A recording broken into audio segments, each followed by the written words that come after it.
During this lecture, we're going to begin with how would we go about analyzing an EKG strip once you have one, and things to look for, things that are normal, things that are abnormal. And then we're also going to move into identifying some rhythms. And we'll start with sinus rhythms, then gradually make our way into some of the atrial rhythms. So generally speaking, when you have an EKG strip and you want to analyze it and make sure everything looks okay, or you're trying to figure out what's going on, these are some simple steps that you can always go back to. So generally, you always want to start with assessing the rate. Now, remember, we could just call it the heart rate, but technically there's two rates. There's a ventricular rate of contraction and also an atrial rate. So for ventricular rate, we just measure the RR intervals like we did previously, but we could also do the atrial rate also, and that would be the P to P intervals. They should be pretty consistent. Obviously, in some arrhythmias, they're not going to be consistent. So it's just one thing to start with that's relatively simple, just to make sure that the rates are reasonable. Then you kind of want to look at the regularity or irregularity. And so what I mean by that is, are the R waves consistent? Can you kind of predict where the next one's going to be, or are they all over the place, like short RR intervals versus longer RR intervals, etc.? And the same thing with the P to P intervals. And then you look at some of the waveforms. Do the waveforms look like they're supposed to look? So with P waves, is there one P wave per QRS complex like there should be? Are the P waves a consistent shape, nice smooth shape? Should be nice and rounded, not too long, not too short. And they should be consistent. That's one of the things that you will see in some arrhythmias, that the P waves actually change shape. And if you see that, that tells you that something's going on in the atria. And then a common interval that you always want to assess is the PR interval. And the normal range for PR interval is 0.12 to 0.2 seconds. And we talked about how to measure that previously, so that's always one thing you want to double check to make sure it's in the correct range. QRS duration should be, the QRS complex in general should be very narrow. If it gets wide, that's not good. So what I mean by narrow is generally less than 0.1 seconds, and you could extrapolate that to 0.12, which would be 3 small boxes going across. Anything less than that is generally considered normal. Anything longer than that, once you get to like 0.15, 0.2, and you can usually tell just by looking at it if the QRS complex is wide, that signifies that you might have a ventricular rhythm right there, which is pretty dangerous. All right, other things, something that you can look at, which we're not going to focus on a whole lot in this course, is the QT interval. So in general, it should be less than half of the RR interval. Usually it is, but if you get a weird strip, you might have a really long QT interval. It'll probably be obvious by looking at it, but just for checks and balances, just make sure the QT interval is less than half of the RR interval. And then another thing that we're going to look at in this class is the ST segment. So remember, the ST segment is useful for diagnosing ischemia of the heart, or also having a myocardial infarction. So generally speaking, the ST segment should be about the same magnitude as the PR segment. If it's higher or lower, we call that ST segment elevation or ST segment depression. And we also want to note if it is depressed, is it upsloping or is it downsloping? That also gives us some useful information. And so we'll talk more about that when we talk about ischemia and infarction. But generally speaking, you want to just have the ST segment, make sure the ST segment is about the same magnitude as the PR segment. And then where you assess that height is generally 0.08 seconds past the J point. Remember, the J point's where the QRS meets the ST segment. And it depends on who you ask. 0.08 is a pretty safe point to look at to measure the amplitude of the ST segment, but a lot of times people say look at it 0.04 seconds after the J point. So that's either 0.04 seconds would be one small box past the J point, 0.08 would be 2 small boxes past the J point. So you just have to be clear on what you're using as your criteria. So either are correct, but it just depends on what who you're actually asking and what they want to note. If you look at ACSM's guidelines, they usually say 0.08 seconds past the J point. And also T waves, generally you just want to make sure the T wave is going in the same direction as the QRS. If it's not, that's problematic. All right, so those are the things you want to look for. So what we're going to start with are arrhythmias, and we're actually going to start with a normal sinus rhythm, which is not an arrhythmia. But an arrhythmia, or dysrhythmia is probably a better term, is any disturbance in rate, regularity, site of origin, or conduction of electrical impulses through the heart. So not all dysrhythmias are dangerous, but obviously there are some that can be fatal. And we're going to spend the next few weeks going through the major types of dysrhythmias that can occur. So before we get into what is normal or not normal, I want to go through, we'll start with sinus rhythm. So these are all rhythms generated at the SA node. But the thing I want to start with is something that's not abnormal at all. And that would be a normal sinus rhythm. All right, so normal sinus rhythm originates in the SA node and follows the normal pathway of conduction. So what I mean by that is basically this is everything's normal. This is what should be happening. So the criteria for a normal sinus rhythm is going to be a rate between 60 and 100. Now, we know that sometimes people who are in really good shape have lower resting heart rates than 60, so it might be in the 50s or even 40s. That's not unusual. We have another name for it, but so according to the textbook, if the rate is between 60 and 100 and everything else is normal, it's called a normal sinus rhythm. So the rhythm is regular, meaning you can predict when the next waves are coming. There's one P wave for each QRS complex. The PR interval is normal. QRS is normal. So this is a normal sinus rhythm. So we could assess the rate of this as we want, but you see a narrow QRS, one P wave for every QRS. There's a nice T wave right there.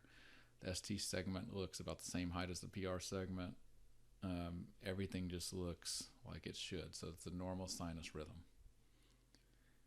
So if everything is exactly like that, but the rate is less than 60, we call it sinus bradycardia.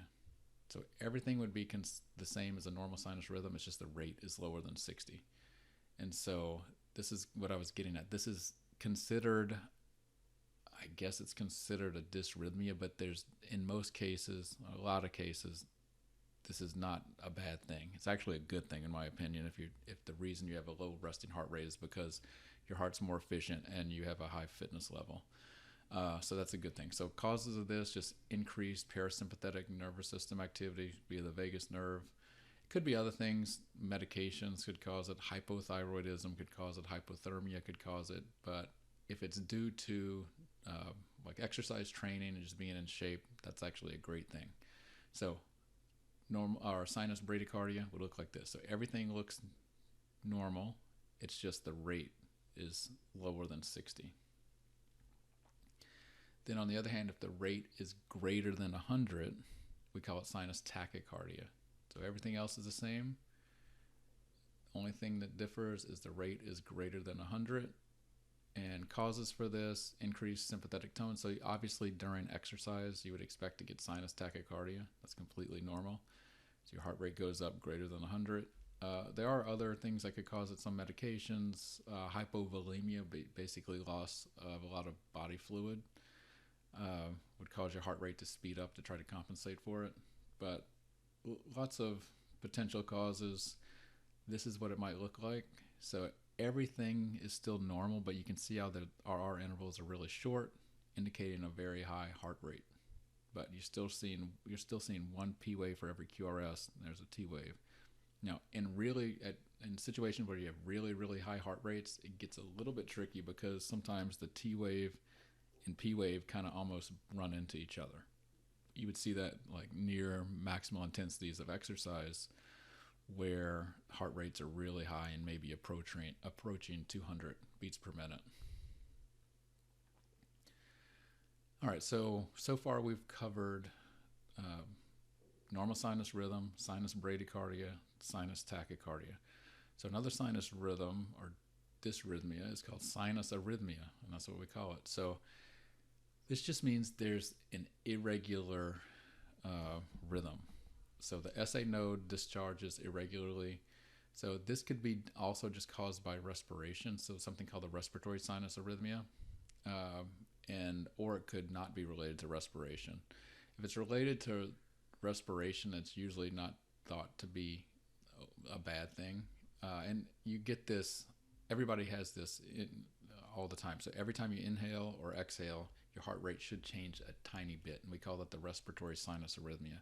But sometimes it changes more than it probably should. So let's go through the criteria of this, and then we'll talk about whether this is a dangerous rhythm or not. So the rate is going to vary because basically, since it's irregular, like one RR interval is not necessarily going to be consistent with the next one. So what we're looking for here is a difference of more than 0.16 seconds.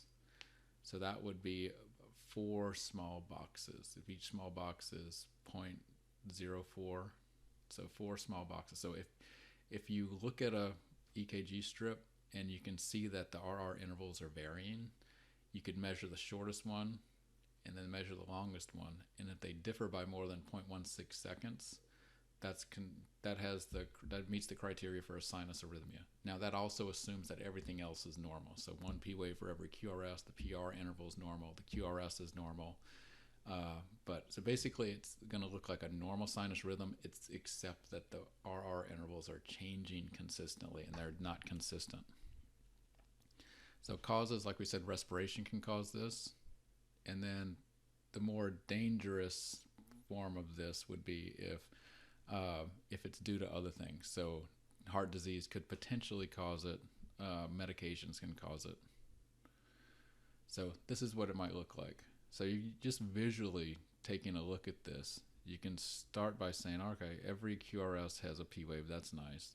Everything else looks normal, but there's something really throwing this off. You can see like a really long RR interval here, a really short one here. And I can just tell by looking at this that this one and this one are going to differ by more than 0.16 seconds. And so that's your heads up that this is a sinus arrhythmia, meaning that everything's normal except the rate or the intervals are constantly changing. All right, so we'll talk about a couple of blocks here. These are still sinus rhythms. So SA block, and then we're also going to talk about something called sinus arrest. So in the SA block, sinoatrial node block, the impulse is blocked as it exits the SA node. So the SA node fires like it normally would, but something happens and the cells fail to conduct those impulses through the atria like it should. And so the SA node is technically doing its job, but it's, for whatever reason, the atria are not activated and that electrical flow is not going through the heart. So when this happens, it usually doesn't happen every beat. So you'll get like one time the SA node fires and it just doesn't go through the atria, but then the next time it fires, it does. And so that's going to obviously make the EKG look a little strange. So let's look at what it looks like it's probably best described by looking at the picture of it. And what we'll see here is that it looks like a normal sinus rhythm, normal sinus rhythm, normal sinus rhythm, and then there's nothing. And so basically it's kind of like a missed beat where the SA node technically fired, but it just did not activate the atria, so you basically get nothing here. All right, so how do we know the SA node fired? Well, we're kind of assuming that it did, and I'll tell you why. So this interval right here, where we kind of have that missed beat, if it's exactly a multiple of the normal, RR interval that you're seeing here, then we can assume that there's just a missed beat right here, and then it picked up again here. So that is what makes this a block as opposed to a rest, which we'll talk about next. So I'm going to go back here so you can see this. This is the important thing. The PP intervals are exact multiples of the normal sinus cycle, which basically is the RR interval. So it just appears as a missed beat. So coming back here, if I counted the boxes here and I counted the boxes here, this should be exactly double that. And it could also be triple that, but the key is it has to be a direct multiple of that. So if it was triple that, basically means there was 2 missed beats where the SA node firing, it was blocked before it got through the atria. All right, so that's SA block. I'm going to compare it to the next one, which is sinus arrest. So in this case, the SA node just doesn't fire. So the SA node fails to generate an impulse for a few beats. Usually when this happens, another part of the heart will take over. And going in order, the next part of the heart that should take over is the AV node. And so you may see a different type of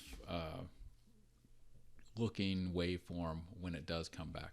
But let me go show you the picture, and then I'll go back and we'll talk a little bit more about it. So you're seeing what looks to be a kind of a normal waveform here. So you got P wave, QRS, T wave, P wave, QRS, T wave. So it's kind of going like, looks like a normal, relatively normal sinus rhythm. And then all of a sudden nothing. So if this interval is not a direct multiple of this interval, then we know it's not a sinus block. And in this case, if it's not a direct multiple of this interval, we're going to assume that the SA node just didn't fire for however much time this is. And then it comes back. Okay, and when it comes back, like you're saying, it could potentially, this waveform might look a little bit different depending on what site within the heart came back.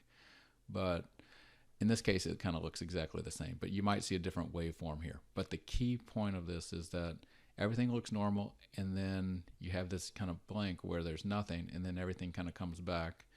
And this interval is not a direct multiple of this. So going back here, the length of the pause is not a multiple of the sinus, the normal sinus cycle.